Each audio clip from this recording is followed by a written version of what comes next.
İranla İsrail və ABŞ arasındakı münaqişədən sonra İran tərəfi Hörmüz boğazını bağladığını elan edib. Bəs Hörmüz boğazı hardadır və onun bağlanmaması dünya iqtisadiyyatı üçün niyə bu qədər əhəmiyyətlidir? Hörmüz boğazı dünya neftinin təxminən 20%-ni, mayeləşdirilmiş qazın isə 30%-ni ixrac edən körfəz ölkələrini, yəni Birləşmiş Ərəb Əmirlikləri, Qətər, Bəhreyn, Küveyt, Səudiyyə Ərəbistanı dünya okeanı ilə birləşdirən təbii bir boğazdır. Boğazın ən dar hissəsi təxminən 50 kilometrdir. Onun bir tərəfi İran, digər tərəfi isə Oman ərazisidir. Sadalanan bu ölkələr istehsal etdikləri neft məhsullarını məhz Hörmüz boğazından keçirərək dünyaya ixrac edirlər. Məhz buna görə də bu boğazın iqtisadiyyata təsiri birbaşa neft bazarı ilə bağlıdır. Əgər bu münaqişə davam edər və boğaz bağlı qalarsa, neftin qiymətinin davamlı artması gözlənilir. Neftin qiymətinin artması isə adətən inflyasiya deməkdir. Bilməyənlər üçün qısaca deyək, inflyasiya istehlak qiymətlərinin artması və alıcılıq qabiliyyətinin azalması deməkdir. Məsələn, əgər əvvəl maaşımızla 50 kilo düyü ala bilirdiksə, inflyasiyadan sonra həmin maaşla 40 kilo düyü ala bilirik.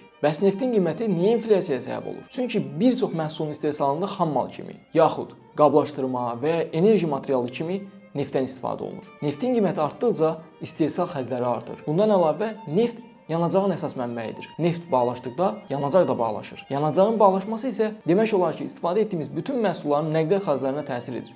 Çünki bir məhsulun zavodda istehsal olunmasından, sahədə yetişməsindən asılı olmayaraq, o məhsulun istehsal yerindən anbarlara, oradan isə istehlakçıya çatdırılması üçün logistik xidmətlərə ehtiyac olur. Yəni, sadə dildə desək, neft bağlaşanda demək olar ki, hər şey bağlaşır. Aranızda bəziləriniz düşünə bilər ki, biz neft ölkəsiyik və neftin qiymətinin artması bizim üçün yaxşıdır. Hər nə qədər bu, dövlət büdcəsi baxımından müsbət görünsə də, həm dünya əhalisinin böyük hissəsi, həm də Azərbaycan əhalisinin böyük əksəriyyəti üçün inflyasiyanın artması daha zərərlidir. Səhifəmdə maliyyə savadlılığı və iqtisadi mövzular haqqında danışıram. Bunları öyrənmək həm şəxsi büdcəniz, həm də ortaq büdcəmiz üçün faydalıdır. Səhifəmə keçib bir neçə videoya baxın. Əgər bəyənsəz, izləməyinizi tövsiyə edirəm.